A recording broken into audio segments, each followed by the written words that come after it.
So you live in rural Illinois. You have acres of land, you have a front row seat to as many cornfields as you like, and you have taxes up to your eyeballs. So what if I told you there's a magical place with even friendlier people, less people, just as many acres of land, and also even better sunsets? Welcome to Oklahoma, the place that rural Illinois wishes it could be.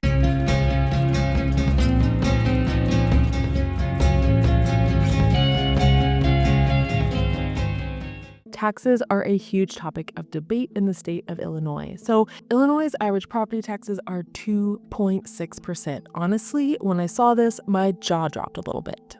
This is some of the highest property taxes in the entire country.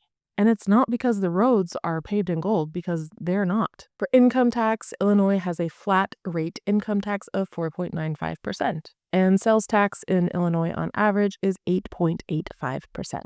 Okay, so what is Oklahoma like? Well, Oklahoma's average property tax is 0.85%.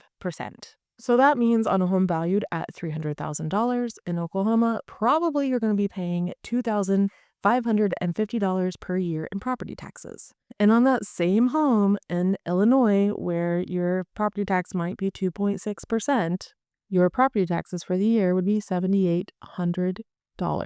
Yikes, that's a lot. It's a big difference. So income tax in Oklahoma ranges between 0 and 5%.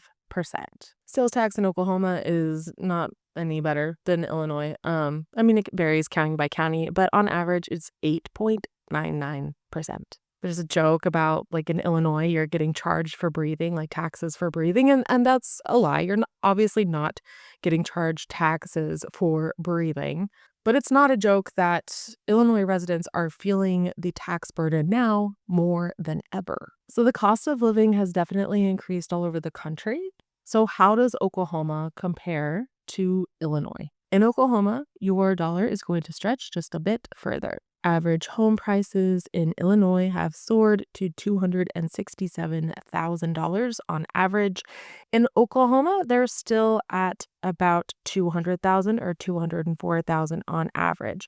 In both states, the closer you get to urban areas, the higher the prices are going to be. These numbers are all from Zillow.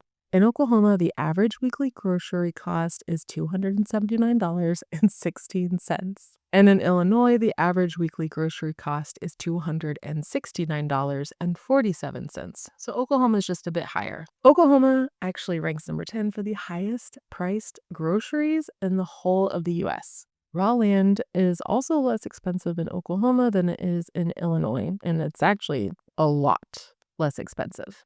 In rural Illinois, winter lasts from October to June. That might be stretching it a little bit, but you'll definitely wake up in May with frost warnings. In Oklahoma, we turn on our air conditioners in March, or at least I do. You'll also see people walking around in shorts in March.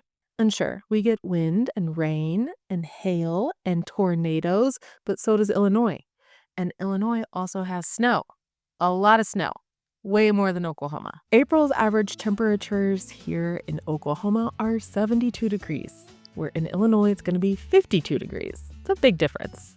And I was most curious about January. So the average temperature for Illinois in January is 26 degrees. And for Oklahoma, it's 49 degrees, so a lot warmer. In Oklahoma, we get a nice, long, beautiful, very hot summer and spring. Regulations in Illinois have also been causing a lot of problems. One area where regulations have negatively affected consumers in the state is with housing.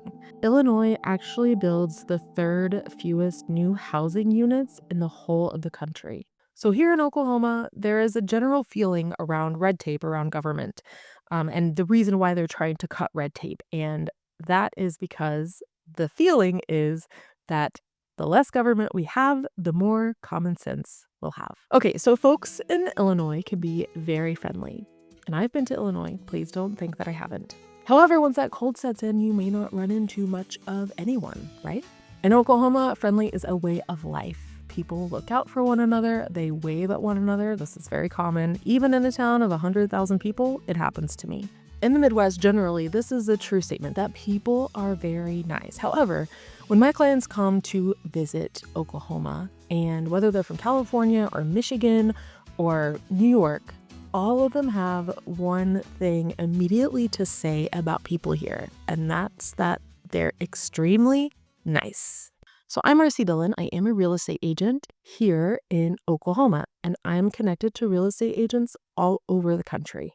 If you fill out this short form on my website, you can tell me what you're looking for in terms of relocation, what you're needing help with, and we can talk about that together. I'll get you connected with the people that you need to be connected to. And yes, I do personally make those phone calls. And I'm going to put my phone number right here in case you want to call me yourself. You'll find the link to my website in the comments below and also in the description. So the truth is that Illinois is losing residents.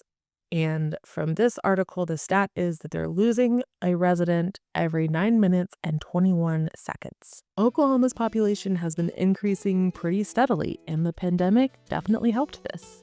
Actually, not only has Oklahoma gained residents in the past decade, but we've also gained residents who have advanced degrees. So this was a trend that was happening in the 2010s, that people with advanced degrees were leaving Oklahoma. But now we're seeing that those people are coming back, or different people with advanced degrees are coming back.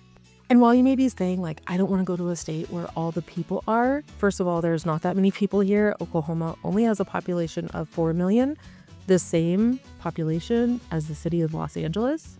But where there's growth in population, there's also prosperity and opportunity. And that could mean a better life for everyone. So what do you think? Did I convince you? I hope so. Thank you so much for watching, and be sure to watch this video next.